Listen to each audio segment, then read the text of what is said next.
맨 뒤에 세 번째 꼭 처음 자리에 앉게 되는 것도 생겼습니다. 나도 모를 답답함에 지쳐 있었습니다. 우울증 치료를 위해 약도 먹어보고 운동도 해보고 하루에 5에서 6알씩 들어있는 봉지약을 3번이나 먹어야 하기 때문에 위가 아파 누워서 일어나기 힘들 때도 있었습니다.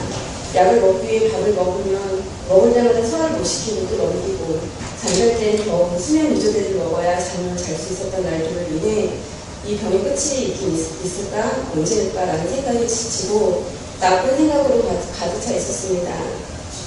필사를 하며 이런저런 생각들이 날 때마다 내가 아이들을 위해서라도 살아야지 한다는 생각으로 필사적으로 필사를 했습니다. 어쩔 땐 새벽 5시까지 그리고 눈을 뜨자마자 컴퓨터를 켜고 필사를 전달했습니다. 그러기에 딴 생각할 시간이 없어지고 말씀의 내용들이 머릿속에 들어졌습니다. 출애굽기를 칠 때 웅장한 홍해가 생각이 나면서 이스라엘 백성들의 한 명이 내가 되어 홍해를 지나가며 밤과 낮으로 지켜주시는 하나님의 모습을 영화 보듯이 머릿속에 그려보기도 하고 레위기를 치며 번제를 드리는 그대가 나와 조금 어렵지만 어려웠던 부분들은 우리 목사님께 질문하면서 그림과 함께 그런 설명까지 해주셔서 정말 재밌었습니다. 필사람은 할수록 신이 나고 다음은 어떻게 되었을까라는 생각에 다음장 치기라는 것을 누르게 되었습니다. 그리고 한 달에 2번씩 빈센트 병원에서 상담을 받고 약을 타는데 2주 전 의사 선생님이 좋아졌다고 하루에 약을 3번 먹지 말고 2번만 먹어보자고 줄여보자고 하셨습니다.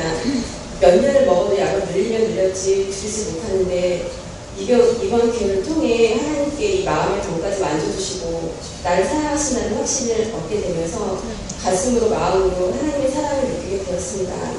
하지만 그 가운데서도 사탄은 저를 그만두지 않았습니다. 나의 연약한 부분을 이용해 필사의 주 목적이 무엇인지를 모르고 승부욕에 앞서게 하였습니다. 말씀의 은혜를 받아야지 않은 마음에서 무조건 이겨야 해. 내가 1등을 해야 해. 라는 생각이 온 머릿속에 가득했고 한 장 칠 때마다 다른 사람을 견제하면서 치기 시작했습니다. 그때 마침 신방 예배를 드리면서 목사님의 말씀이 저를 회개하게 만들었습니다. 집사님, 필사의 주가 무엇인지 부가 무엇인지 바뀌어서는 안 됩니다. 그 순간 내가 승부욕으로 말씀의 은혜보단 승부욕에 더 치우쳤구나라는 생각을 신방 예배와 수요 예배 중 신목사님의 말씀에서 필사의 주 목적이 무엇인지를 다시 새겨듣고 무조건 1등하리라는 마음을 접고 이 사람을 필사를 하지 않았습니다. 그 뒤 다시 처음 그 마음으로 성경치기를 시작했습니다. 한 구절 한 구절 필사할 때마다 마음이 아프고 가슴이 아팠습니다. 하나님이 저를 안타까워하시며 불쌍히 여기시며 위로해 주시는 마음을 느꼈습니다. 그 후 수요 예배와 주 예배 등 예배 시간이 너무 즐거웠고 행복했습니다. 지금까지 예배 시간에 느끼지 못한 참 평안을 느끼며 주위 분들도 많이 좋아져 보인다고 하셨습니다. 하지만 내가 은혜 받을 때 사탄은 그냥 있지 않았습니다. 이번엔 더 크게 사탄이 나를 공격함으로 우리 가정을 어렵게 만들었습니다. 하지만 지금은 잘 마무리가 되어 다시 평안한 가정을 찾았고 수연이 성현이를 필사해야 한다면 순번을 정하고 자기들끼리 끌라 성경의 유초기를 가르쳐달라고 저에게 필사적으로 얘기를 하고자 했습니다. 그 마음이 얼마나 감사한지 단번 하나까지 보고 너무 하나님께 감사드렸습니다.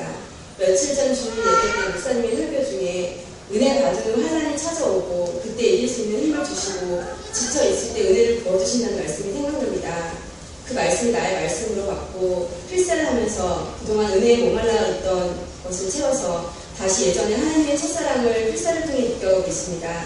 이번 필사는 나의 삶의 등불과도 같으며 내 마음에 약이 되었습니다. 이 마음의 병에 끝이 없을 거란 생각은 사라지고 내가 하나님이 주시는 신약 구약을 꼭 챙겨 먹을 때 나을 거라는 확신을 얻고 그 약을 먹지 않으면 안 됨을 이제 알게 되었습니다.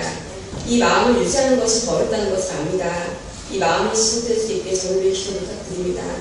그리고 나를 사랑하시는 하나님, 그리고 나를 떠나지도 버리지도 않으신다는 하나님, 그 약속을 하신 하나님을 체험하면서 말씀 안에 사는 2012년이 될 수 있게 기도와 말씀에 빠져서 필사 기도를 끊임없이 할 수 있도록 할 것입니다. 분명 하나님은 나를 사랑하고 우리도 사랑하십니다.